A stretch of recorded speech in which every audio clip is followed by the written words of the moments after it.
Olá pessoal, bem-vindos de volta à reprodução. O vídeo dessa aula que eu gravei não ficou com uma resolução tão boa, então eu resolvi gravar um novo vídeo que eu acho que vai ficar mais fácil de vocês acompanharem os slides, certo? A aula de hoje é uma continuação do nosso raciocínio.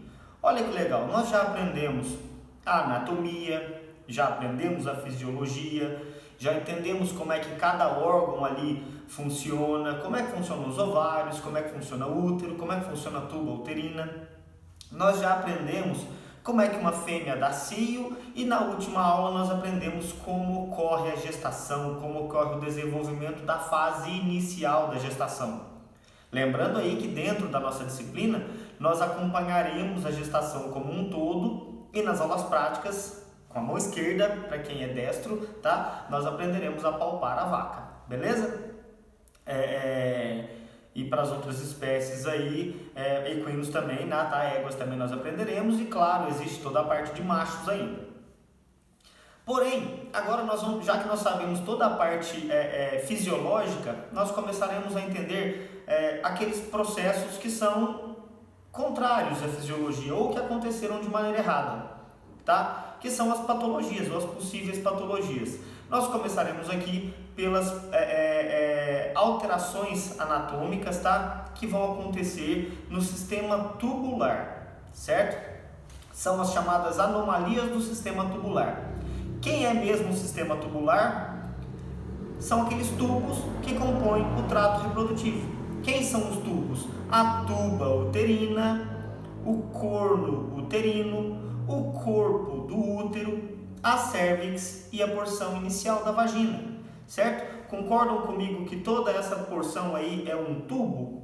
Isso é o sistema tubular. E eles podem ter defeitos na sua formação. Pode acontecer desse tubo não ser formado completamente, certo? Para a gente entender um pouquinho desse desenvolvimento do sistema tubular, eu vou começar explicando como é que acontece o desenvolvimento do sistema tubular, tá? O que acontece? É preciso haver os genes cromossômicos ali que vão mandar o embrião, né, ser transformado em um embriãozinho masculino ou feminino, tá? Então, começando aí, existe, na hora que funde ali o espermatozoide com o óvulo, o espermatozoide vai trazer ou um cromossomo X ou um cromossomo Y. E a fêmea vai sempre contribuir com o cromossomo X, certo? E aí, se o cromossomo que o espermatozoide está trazendo for Y, né, vai haver um macho. Então vai ser um XY. Então, cromossomicamente, esse animal é macho, certo? E aí, esse cromossomo Y, ele carrega dentro dele um gene, que é chamado de gene SRY.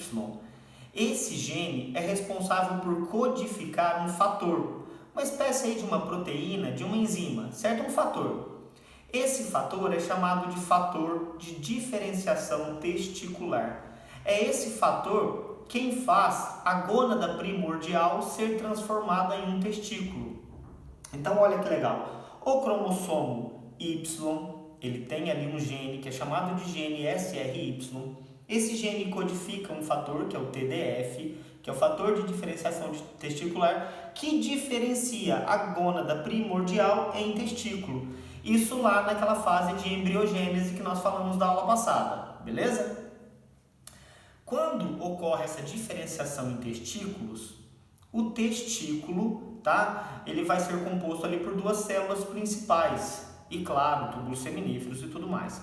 Essas duas células principais são as células de Sertoli e as células de Leydig. As células de Sertoli, elas vão produzir um hormônio chamado AMH, hormônio antimileriano. O que esse hormônio faz? Ele impede que os ductos de Miller se desenvolvam, tá certo?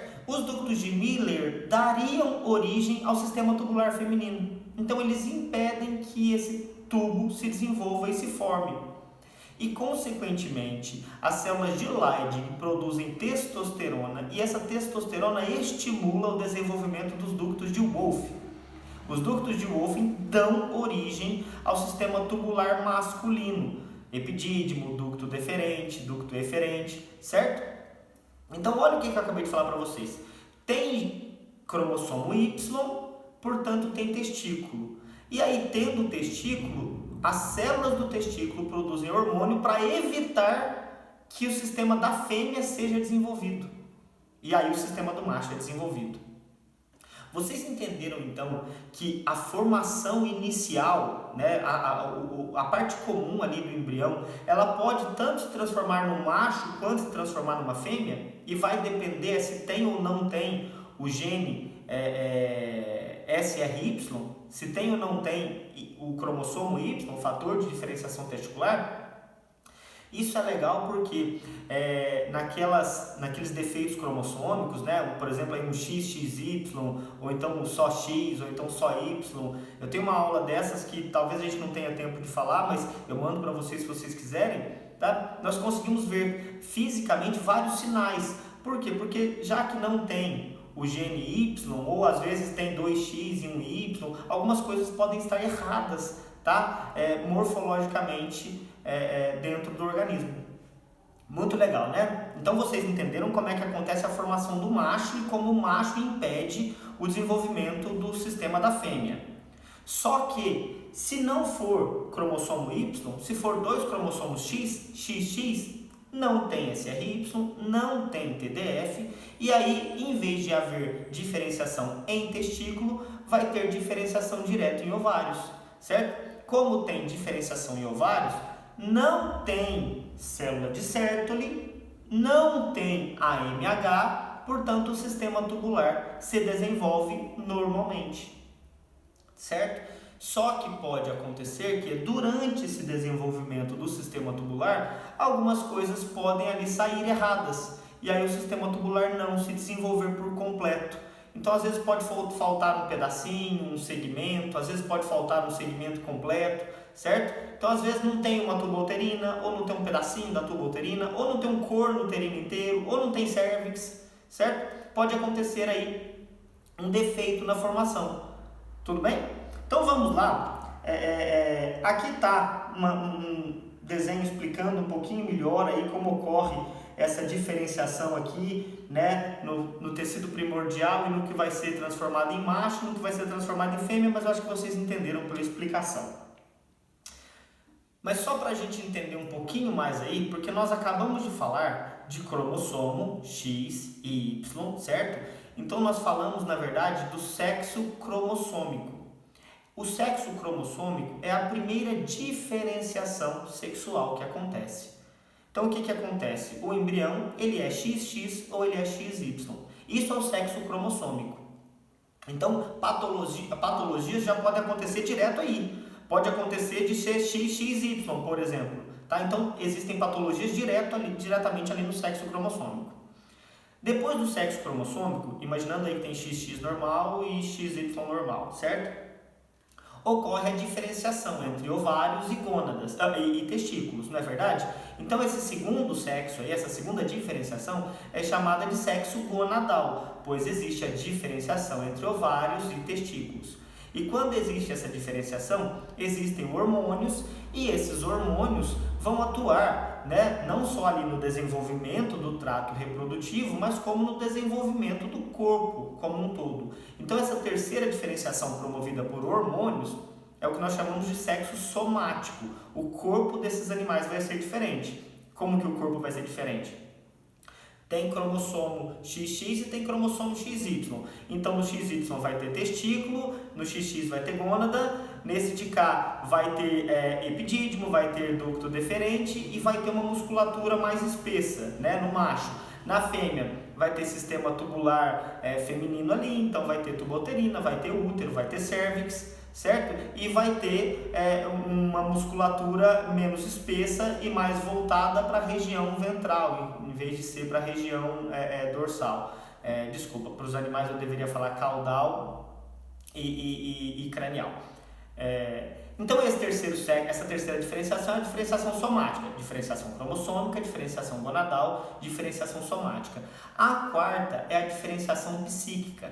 Eu não vou entrar muito em detalhes, mas claro, se vocês quiserem saber, manda lá no grupo que eu explico com o maior prazer. Mas esses hormônios que foram produzidos pelo testículo ou a ausência dele, também alguns hormônios que foram produzidos pelo ovário, eles vão penetrar no cérebro ou não, tá? E vão estimular o cérebro a se comportar como um cérebro masculino ou como um cérebro feminino. Mas eu estou falando fisiologicamente. Então o cérebro masculino libera GNRH constantemente, certo? E tem picos ali em torno de meia-noite e depois em torno de 6 horas da manhã. Se vocês querem saber por que o homem amanhece com ereção em torno de 6, 7 horas da manhã, é porque nesse horário existe uma liberação de GNRH, certo? Existe liberação de GNRH, existe liberação de LH, existe produção de testosterona, liberação de testosterona.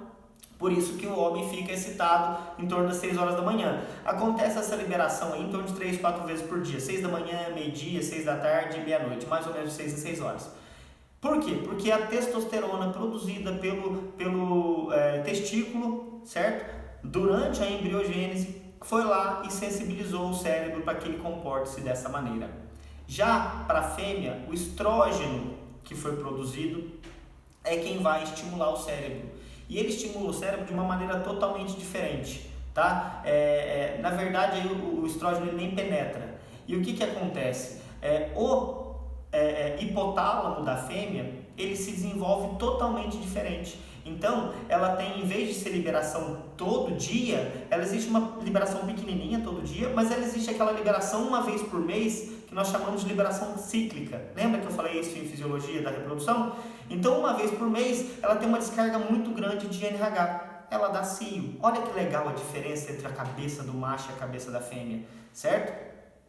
Aquele pastor lá até fala, né? A cabeça do homem, o homem está dentro daquela caixinha dele, a cabeça da mulher tem um punhado de fio tudo ligado, a gente nunca sabe em que caixa que ela está. É porque essa diferenciação aconteceu ainda lá na barriga da mãe. E hoje nós estamos fazendo experimentos, conseguindo aí programar a cabeça do feto, né, da cria, depois que ela nasceu, nós estamos conseguindo programar enquanto ela ainda está na barriga da mãe dela. Muito legal isso, muito legal mesmo. Para o ser humano ainda existe uma quinta diferenciação sexual, que nós chamamos de sexo legal, certo? Que é o homem que se identifica como homem, a mulher que se identifica como mulher, ou aquela mulher que se identifica como homem, aquele homem que se identifica como mulher, certo? Então, existem 5 variações para o ser humano, mas aqui para a gente, dentro da medicina veterinária, nós caracterizamos aí em 4 fases, certo? E qualquer alteração em qualquer uma dessas fases vai causar uma anomalia, certo? Aqui nós estamos falando da anomalia do sistema tubular, então está nesse início de formação aqui, logo depois da formação gonadal, os hormônios estão atrapalhando a diferenciação somática, tá? Pode acontecer de haver, por exemplo, um processo ali de anomalia durante a formação cerebral, certo? Anomalia nem é a palavra mais correta para ser usada em alguns casos, tá? Mas pode acontecer alterações durante a formação cerebral, por exemplo, e você tem animais que não se comportam como, não tem o ciclo estral, por exemplo, ou o ciclo reprodutivo, como deveriam, simplesmente porque durante a formação dele, lá na embriogênese, na barriga da mãe dele, ele não foi tão bem formado. Bem, antes de entrar no sistema, nas patologias diretamente do sistema tubular, nós vamos falar de uma patologia muito comum, sempre passa no globo rural, certo? Que é o freemartinismo, que ela pega aí todas essas fases de uma vez só, certo? O freemartinismo é o seguinte, é aquela bezerrinha que ela foi gerada de uma gestação gemelar casal, ou seja, a vaca ela está gestante de um casalzinho, certo? É uma gestação gemelar onde tem um bezerro e uma bezerra, certo? Essa fêmea, ela é estéril. Em 100% das vezes ela é estéril, certo? Existem aqui algumas ocorrências para a gente falar aí de gestação gemelar e o que acontece, né? Nós sabemos aí que ovinos, suínos e caprinos eles têm gestações aí múltiplas, tá? Bovinos não é comum ter gestação múltipla, e quando tem gestação com um casal, a fêmea sempre será estéril. Nós temos 2 teorias que explicam essa quadro de freemartinismo. Faz um X aí que cai na prova, faz uma estrelinha. A primeira é a teoria hormonal. Ou seja, o que acontece? Quando a fêmea está gestante, eu expliquei para vocês na aula passada o desenvolvimento da placenta, do córeo e tudo mais. Como são dois embriões diferentes, né, um macho e uma fêmea, eles estão crescendo ali e os vasos sanguíneos do córeo desses dois embriões, eles se anastomosam, eles se fundem. Quando eles se fundem, certo? Pode ocorrer e vai ocorrer a transmissão de hormônio do feto macho, do bezerro, para a bezerra. E lembra que eu acabei de explicar aqui que o feto macho ele se desenvolve e se não houver o desenvolvimento do macho aí que acontece da fêmea, então o feto macho ele se desenvolve antes, o testículo é formado antes. Então o hormônio do macho é formado primeiro. Então o hormônio do macho sai e como os vasos estão fundidos, os vasos sanguíneos do córeo ali estão fundidos, porque as placentas estão muito próximas ali dentro do útero, né? Estão coladas. O hormônio do macho influencia o desenvolvimento da fêmea. E olha que legal que eu acabei de falar para vocês. A fêmea é XX normalmente, certo? Só que o hormônio do macho vai impedir que o ovário dela se desenvolva completamente. E vai impedir que o sistema tubular se desenvolva completamente, vai impedir que o cérebro dela se desenvolva completamente, certo? Então ela é cromossomicamente XX, só que o resto vai ser complicado. Tá? Só que a segunda parte, a segunda teoria é que existem células do macho, do corpo do bezerrinho, que atravessam, que saem dele ali e atravessam e vão para o corpo da bezerrinha. Gente, vocês estão entendendo que isso é lá na gestação, né? Enquanto eles estão na barriga da mãe deles lá, né? Os dois gêmeos estão lá durante a embriogênese, as células do bezerro macho, do feto macho, do embrião macho, vão passar para o embrião fêmea e podem colonizar o corpo da fêmea. Então a fêmea ela é XX, na verdade, só que ela pode conter células que são XY. Olha que legal. E isso vai atrapalhar todo o desenvolvimento do trato reprodutivo, principalmente ali do sistema tubular, né? Então, o que é que nós vamos ver? Quando a bezerra é jovem, né, ali no nascimento, e quando ela é jovem, não tem muito sinal aparente. É uma fêmea normal, uma bezerrinha normal. Quando ela começa a crescer, quando ela está na hora de entrar em puberdade, é que você vai começar a ver alguns sinais, tá? O que é que você vai ver externamente, e quanto mais velha ela for ficando, mais você vai ver, externamente ela pode ter uma certa aparência de macho. Então a parte anterior do corpo dela, tá? A parte cranial pode estar um pouco mais desenvolvida, o peito dela pode ser um pouco mais largo do que uma fêmea normal, ela pode ter a cabeça um pouco maior do que uma fêmea normal. Lembra ali, os hormônios do macho influenciaram o corpo dela. A mama dela, a glândula mamária vai ser pequenininha, muito pouco desenvolvida, os peitos vão estar pequenininhos, né? Macho também tem tecido mamário, só não é desenvolvido. Então no caso dela ali vai ser muito pouco desenvolvido, tetos pequenininhos. A vulva dela normalmente é menor, tem uns pelinhos ali, certo? E se você palpar essa fêmea, o que é que você vai encontrar? O ovário, ele é indiferenciado, então nós não chamamos de ovário, nós chamamos de ovotestes, que é uma mistura de tecido de ovário com tecido de testículo, certo? Por quê? Porque ela tinha o cromossomo XX, mas células e hormônios do macho atrapalharam o desenvolvimento ali. Então é uma mistura de ovário com testículo, é um tal de ovotestes. O sistema tubular não se desenvolve, certo? Então você não vai ver aí tuba uterina, né? Ou trompa, tuba uterina, ela não se desenvolve. O útero é um útero rudimentar, tá? É porque o ducto de Miller ele tá ali, ele só não foi diferenciado para crescer o que tinha que crescer. Então o útero ele tá rudimentar. A cérvix não é formada, tá? A vagina também ela é muito pouco desenvolvida, não tem ligação ali da vagina, tá? com a genitália externa. Então, por exemplo, ali não tem ligação daquilo que seria o útero, a cérvix, né? Aquela região ali não tem ligação com a vulva, por exemplo. E as glândulas vesiculares, que são glândulas do macho, elas sempre vão estar presentes, certo? Elas sempre vão estar presentes. O que é que você vai ver quando você for palpar essa fêmea? Você vai pegar ovários muito pequenininhos, tá? Que não são ovários, desculpa, é um ovotestes, é um tecido indiferenciado muito pequenininho, e você vai sentir dois cordõezinhos, que você não sabe muito bem o que é aquilo, aquilo é o ducto de Miller rudimentar, que não foi desenvolvido. Você vai pegar também duas glândulas vesiculares, elas são desenvolvidas, tá? Elas estão sempre presentes.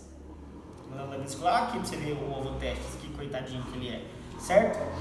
Mais uma imagem aí mostrando as glândulas vesiculares, mostrando ovotestes. Não existe formação de cérvix, não existe nada disso. Então são dois cordõezinhos, tá? Palpar um animal desse aí te dá bastante dor de cabeça. A primeira vez que eu peguei, eu não sabia o que eu estava pegando. Eu estava na faculdade ainda e eu falava pro meu orientador, não estou sentindo nada, eu sinto dois cordões aqui, eu não sei o que é isso. E eu não tinha costume de palpar machos também. Então, a primeira vez é meio complicado, né? Depois a gente pega o jeito. Aí mostrando, tá? Vulva pequenininha em relação às fêmeas que são normais, né? Que não tem anomalia. Tem ali um pouco mais de pelos. Lembrando aí que, gente, até a distribuição de pelos no corpo de macho e no corpo de fêmeas, ela é diferenciada, tá? E isso vai nos ajudar, por exemplo, a descobrir patologias. Eu vou mandar para vocês também uma foto que mostra essa distribuição de pelos para vocês começarem a prestar atenção, mas lembra que o prepúcio do macho ele tem muito pelo, tá? Então, quando a gente vê uma vulva com essa quantidade de pelo, lembrando um prepúcio aí, a gente pode prestar atenção que alguma coisa não está muito certa. O diagnóstico ele é feito basicamente perguntando sobre o histórico, né? Então assim, vai perguntar para o proprietário se é gestação gemelar e tudo mais, e casal. Quando ele não souber te responder, você vai palpar esse animal, né? Vai usar um ultrassom ali para tentar não ver nada, porque vai ser muito difícil você entender o que você está pegando a primeira vez.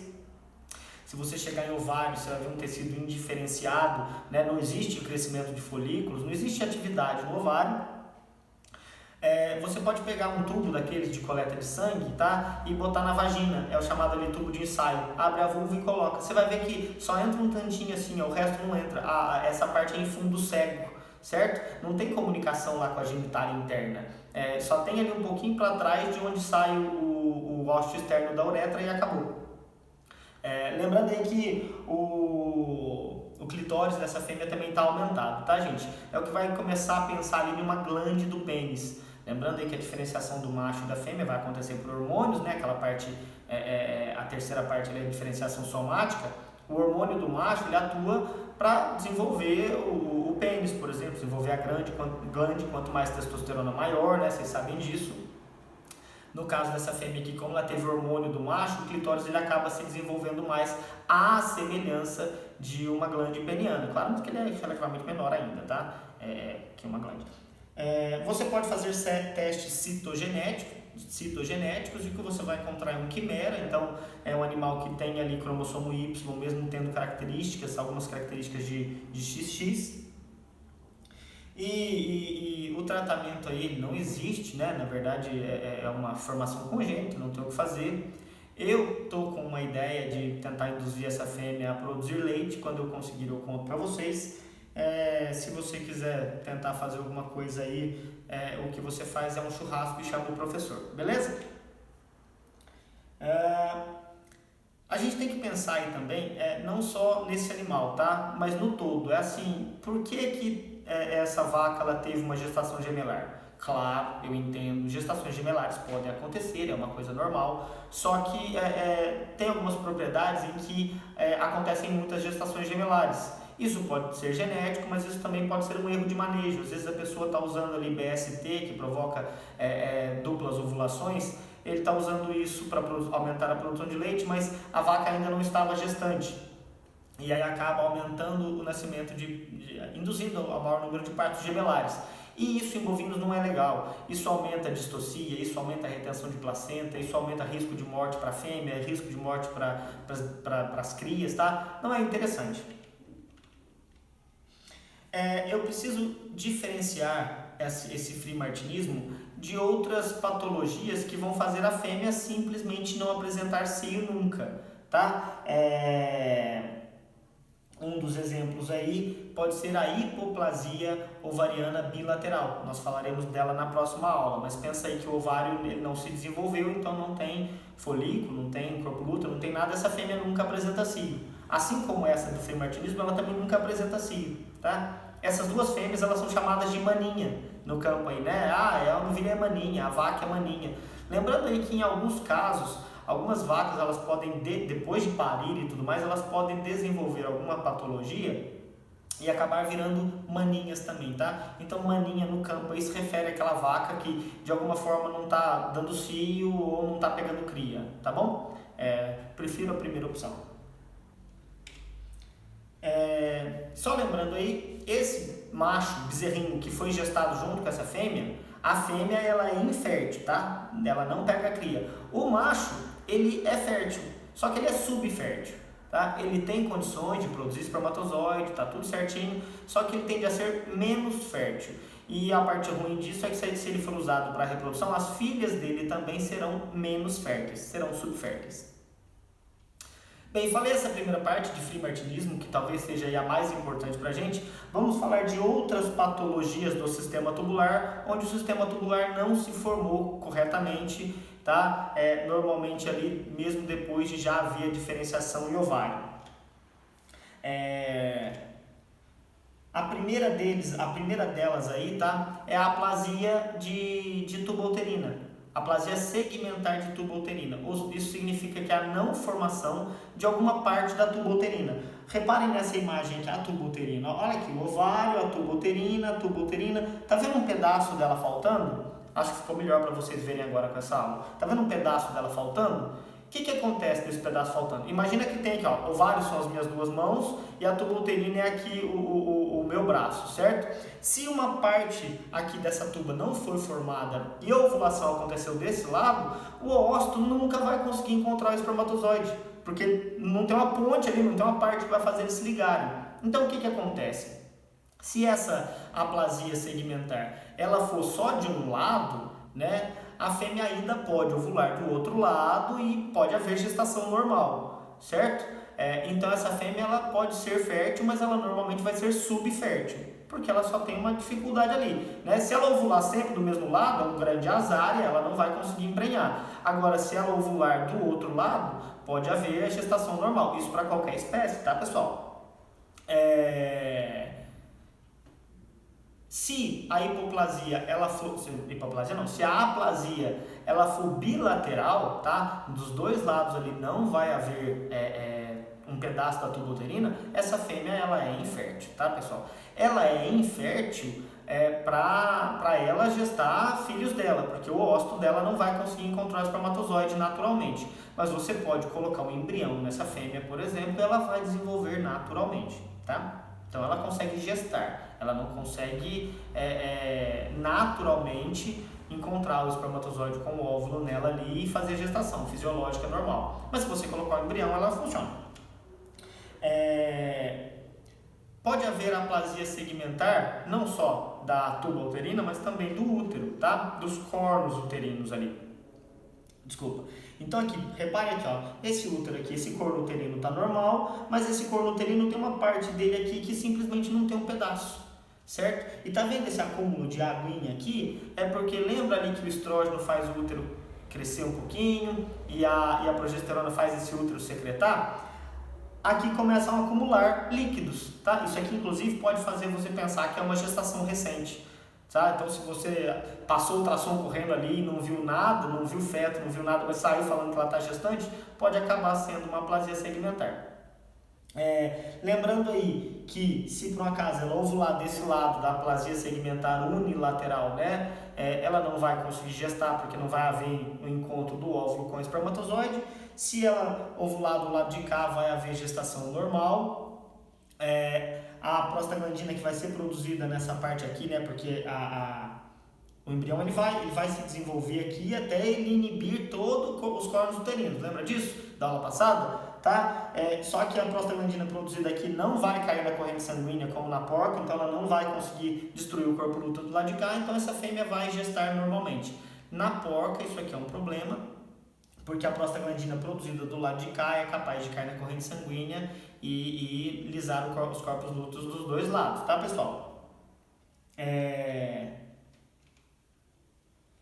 Olha aqui que legal, tá? A aplasia segmentar do útero aqui, nesse caso aqui, ela é bilateral. Então, de repente, tem uma parte do útero que não se formou nos dois cornos uterinos.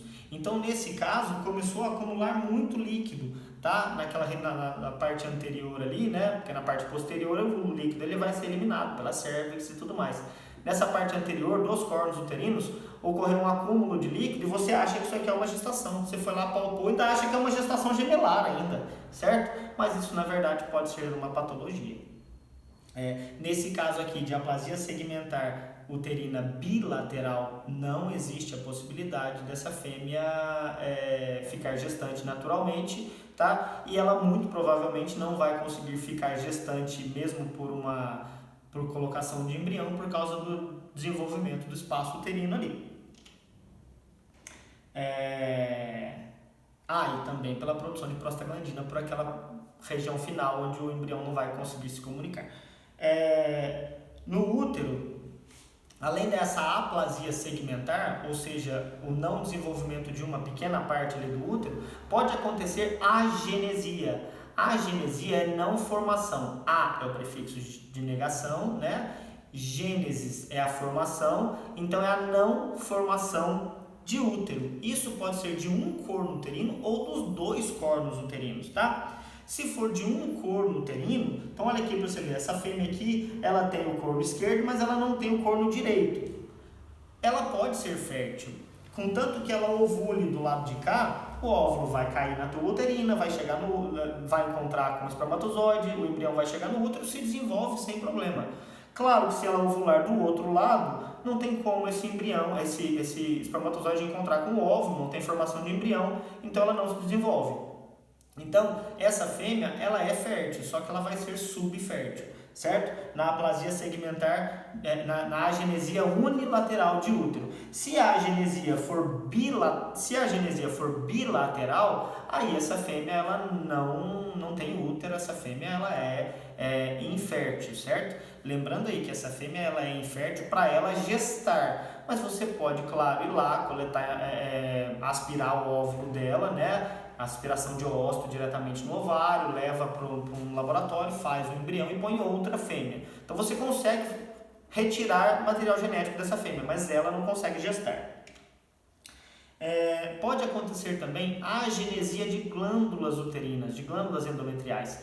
Então vai haver a formação do embrião, esse embrião vai chegar no útero, só que não tem glândula endometrial, então não tem como o embrião ali conseguir ser nutrido, porque a glândula endometrial ela faria ali, né, a nutrição desse embrião, era um local onde o embrião se comunicaria com a mãe, não tem isso, então esse embrião vai acabar morrendo, tá? Esse é muito mais raro, você vai encontrar só se você achar na necrópsia e resolver fazer uma histopatologia.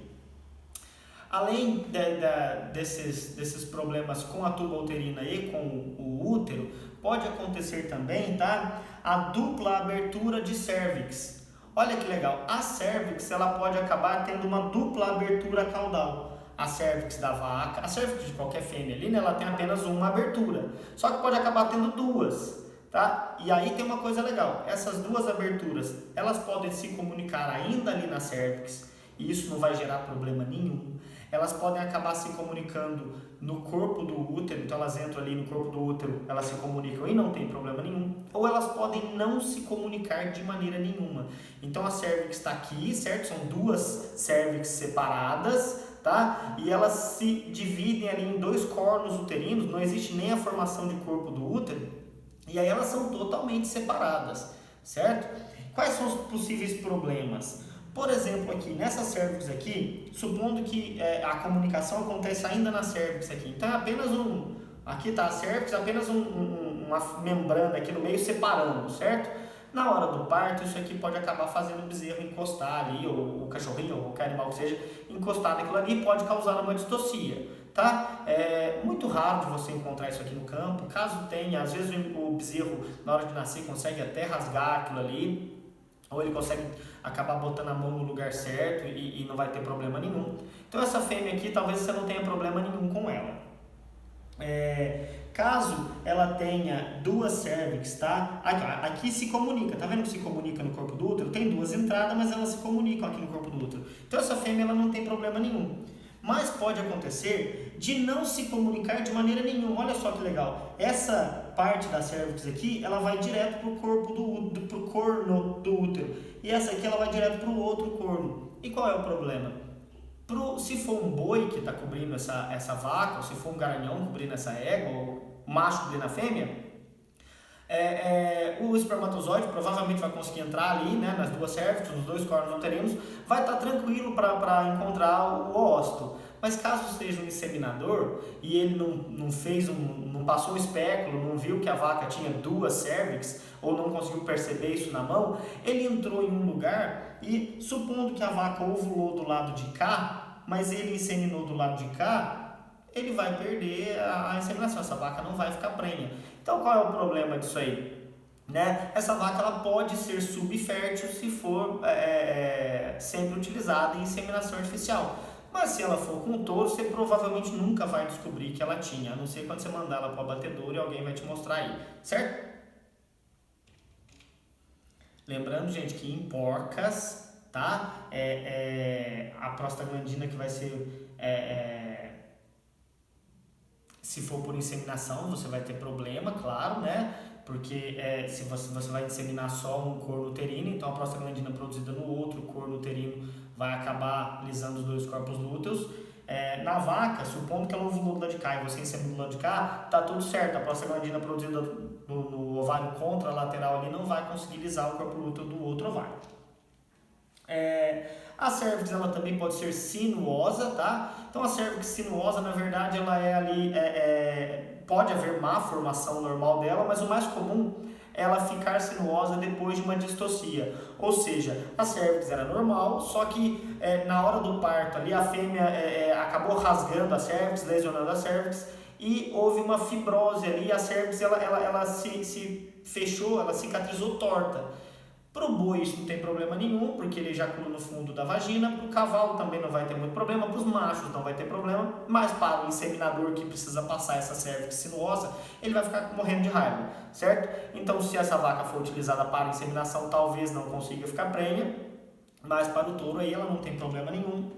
Pode acontecer também a não formação da cervix ou não formação dos anéis cervicais.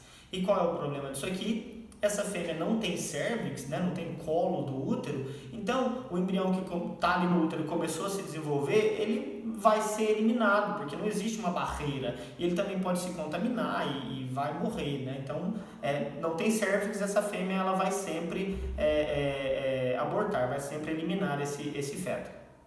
Tanto para a cervix quanto para os anéis cervicais, tá? Porque a cervix vai perder a força ali de contração, né? de tampar, de tamponar aquelas... Tampar, gente, é correto. De impedir a passagem ali. Então, no caso da falta de anéis cervicais aí, bactérias vão facilmente, via ascendente, contaminar o embrião. Na vagina, tá? Na frente da cervix ali, o que nós podemos encontrar é o tabique. O tabique é um ligamento que permaneceu aqui na frente da cervix, tampando a cervix, certo? É achado de necrópsia, você dificilmente vai encontrar isso aí no campo. Quando você estiver inseminando, pode ser um problema, porque você está tentando entrar na cervix e não consegue, não sabe bem por quê, tá? Normalmente ele se rompe durante o parto, então às vezes você não vai ver problema nenhum aí. Não tem muito problema, né? A vaca não deixa de ser fértil, tá? O espermatozoide consegue passar ali. Claro que se for por inseminação vai ter dificuldade para inseminar. Aqui uma fêmea gestante e com tabique, olha aqui que legal, olha que tabique grosso esse aqui, certo? Esse aqui talvez precisasse de uma cirurgia. O que você faz? Né? Se a vaca está viva ali, está bonitinha, não foi um achado de necrópsia, mas você fez uma vaginoscopia e viu aquilo, corta. O ímen perfurado é o que, na verdade, eu já falei para vocês que algumas fêmeas podem ter ímen e você pode acabar perfurando o ímen de alguma fêmea quando for fazer a inseminação, mas caso o ímen seja imperfurado ali, tá? O que vai acontecer ali é você acabar lesionando mesmo essa fêmea. Para alguns animais ali, o touro pode acabar sentindo muita dor na cópula ou equina, talvez até não conseguir copular, certo? Mas normalmente ele se rompe e não tem muito problema. De maneira geral, para todas essas patologias aqui, você vai encontrar na palpação ou no exame ultrassonográfico, mas eu vou ser bem sincero, para a palpação, para a genesia de útero, de corno uterino, por exemplo, uni ou bilateral, unilateral é mais fácil, para aplasia segmentar também é relativamente fácil. Agora, para aplasia ou agenesia de tuba uterina, lembrando também que pode acontecer a agenesia de tuba uterina, tá, pessoal? Ou seja, não formação da tuba uterina, unilateral ou bilateral. Então, para a agenesia ou aplasia de tuba uterina, você dificilmente vai conseguir palpar isso, porque a gente só consegue palpar o istmo da tuba uterina. No ultrassom você também vai dar muita sorte se você encontrar, a não ser que tenha um acúmulo de líquido ali na tuba uterina que vai te facilitar a palpação. O mais comum é encontrar na necrópsia, tá? Esse animal ele não está bom para reproduzir por algum motivo, né? Ou não conseguiu reproduzir, ou tem uma falha na reprodução, e você mandou para o abate, você encontrou na necrópsia isso aí, tá? Ou não, no abate. O prognóstico para todas essas aí normalmente é desfavorável, né? Você não quer uma vaca que tem uma aplasia segmentar ou que ela possa transmitir isso para os seus descendentes. Então a ideia é churrasco. Pessoal, é isso, obrigado. Espero que tenha ficado mais fácil esse vídeo.